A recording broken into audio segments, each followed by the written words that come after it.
going out. The poor are going in, the rich are going out. So when the market is a recession, know that it is dinner time for the rich. So the rich, they know that when the market is in a recession, they know that it's dinner time.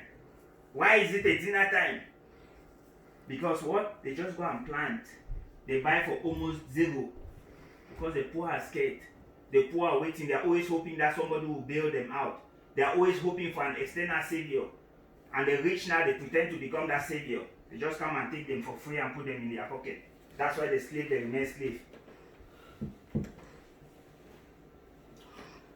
So to invest, the first decision is to decide whether you want to be on the dinner table or you want to be on the menu. So each market you want to go in, you decide. Am I a slave or am I a master? You stand there and watch them.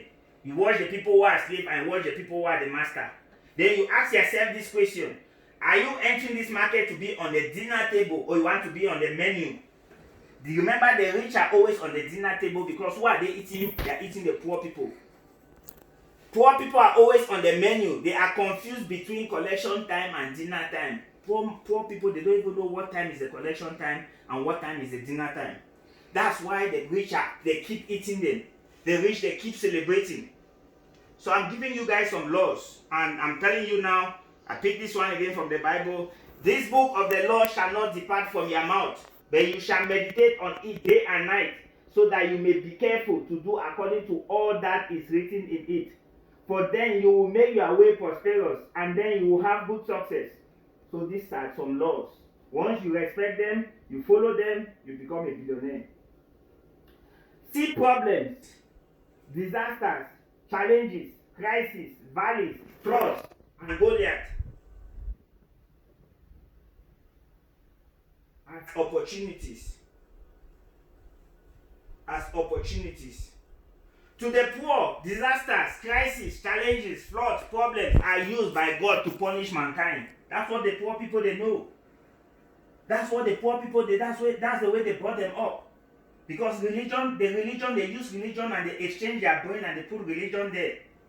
They remove the software. They are like computers that are operating without the software. That's what he's saying. The poor, when they hear a disaster, when they hear about crisis, when they hear about challenges, when they hear about floods, the first thing that comes to their mind is that God is using it to punish mankind. But they themselves, that they go to that same, they go to church every day. They forget to understand that it's that same flood that God used to raise Noah. It's just like what is going on today in the world. Thanks to what? Coronavirus. The owner of Amazon now is celebrating. So the same flood that destroyed the city is the same flood that raised Noah up. Okay? So it's that same flood that took him to the height. So why the poor? That mindset is all about mind, the mindset. Okay, let's see. So poor people live in two places. How do you know a poor man? They live in two places. They live in the future and they live in the past. That's why they end up, they don't do anything. They keep talking about the future, they keep talking about the past. But you can only live in the present. Why? Because tomorrow's future is tomorrow's present. Because the future will never come. And the past is gone and is gone. That's why in the Bible, what happened to Lot when he looked behind, turned into what Saul? And Jesus cautioned that what? That the past is gone. Let it go. Let the dead bury the dead. It means it's gone. Let it go. Then let the dead bury the dead. And he said for future, that tomorrow will worry about itself. Concentrate today. Concentrate today now. Because it is only in now that action can be action. In now. So where your treasure is, there your heart will also be. The poor people, where do they put their treasure? They put it in the future and they put it in the past. Because they are always talking about somebody that helped them in the past. They are always talking about a government that used to be in the past. They are always talking about a savior that is coming in the future. They are always hoping that the government will change. They are always hoping that their employment will change. They always put their future on somebody. Those are poor people. They are always hoping that somebody is going to do something. But now the rich, they understand.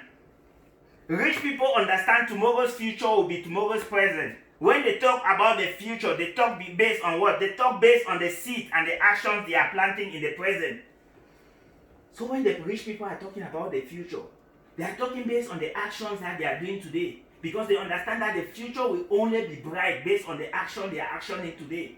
But the poor person is only talking about the future, hoping on somebody that is going to turn things around, hoping on an external savior that is going to come and help you. Remember, I said there is nobody on earth that can help you. Nobody. Everybody there is what? It's like everybody is there to get the omelette out of the egg. That's why it's a chick, a small bird. It has to break the egg from inside to come out. If somebody tries to break it from outside, you know that they want to eat that egg. They want to eat that small chicken. So don't put their future on anybody. Present. Okay, so when poor people talk of the future, they talk hoping of for what? For a savior coming to rescue them. Those are the poor. So all investment takes place in the present. All investment on this earth takes place in the present. No investment ever took place in the future. Because the poor live only in the past and the future. They are crucified in the present. The only place seeds are planted. Because the poor, they live only in the future and the past. In the present, they are crucified. They are crucified. Why are they crucified? Because they keep hoping that to plan in the future. Or they keep hoping on something that happened in the past. But actions, you can only take action when? In the present, not in the future. So the market is a cycle. There is only one thing to buy and only one thing to sell. Why don't you look at the source of the sound instead of chasing the shadow? So all what you see in the market there is a shadow. There's only one thing to buy, only one thing to sell. I'm going to explain to you guys this one off the book, off the screen, off the video. Because the rich know tomorrow's future will be tomorrow's present, and that yesterday's past was yesterday's present. They know the present is the only true place to plant seed. You see, the poor are crucified in the present, while the rich are active in the present. And the rich, they succeed because they are very active where seeds are supposed to be planted. So, but when you give a feast, invite the poor, invite the crippled, the lame, the blind, and you will be blessed, because they cannot repay you, for you will be repaid at the resurrection of Jesus. Thank you.